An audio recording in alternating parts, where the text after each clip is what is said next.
En fait, c'est toujours un peu l'hasard, oui, qui se mêle dans nos décisions de vie. Je faisais une maîtrise, donc j'étais à l'université et un jour, c'était les derniers jours des cours. Une copine, oui, elle annonce qu'elle partait pour le Canada.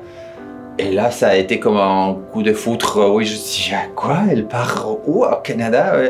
Et là, donc, c'est là que j'ai commencé à faire des démarches, de me renseigner, d'aller voir. Elle partait où? Elle partait au Québec. Donc, OK, c'était quoi le Québec? Est-ce qu'il y avait des possibilités pour le médecin? Voilà, c'est ça. Donc, je discutais tout d'abord avec elle.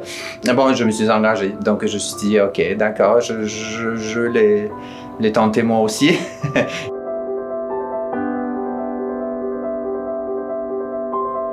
Je m'appelle Sébastien Garcia et je suis médecin. Je suis spécialiste en médecine interne et je suis à Mont-Laurier depuis l'année 2010 et au Québec depuis 2008. Donc, j'ai passé 2 ans à Montréal, le temps de la reconnaissance de mes diplômes.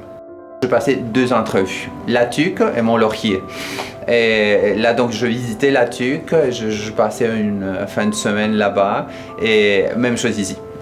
Il a fallu que je choisisse. J'avais une amie déjà ici, un radiologiste qui était à l'hôpital. Donc, bon, je choisis Mont-Laurier. Ouais. C'est sûr que la langue, au début, c'est tout un défi. Hein. C'est la première chose, la première grande barrière. Moi, j'avais eu la chance d'apprendre le français en Argentine pour plusieurs années. Mais de toute façon, tu arrives ici, tu comprends rien parce qu'il y a un accent, il y a des formules, des mots, etc. Quand je commençais à faire mon stage pour d'évaluation, je passais un stage à l'hôpital Sacré-Cœur. Oh, là, ça a été vraiment très dur, très difficile. La première semaine, je me rappelle finir la journée avec des maux de tête parce qu'il fallait être tout le temps, très attentif. En mars, quand tout a commencé, c'était vraiment un peu plus stressant.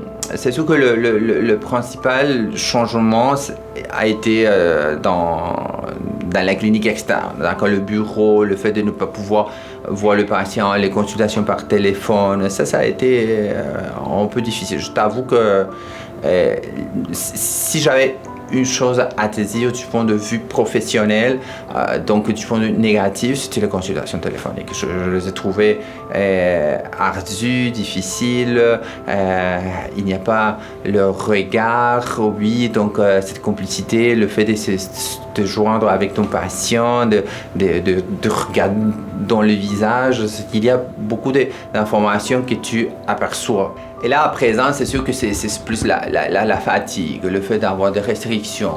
Et en fait, moi, je passe toujours Noël en Argentine, mon pays, et cette année, non. Donc, depuis plusieurs années, cette année, je devrais passer Noël ici.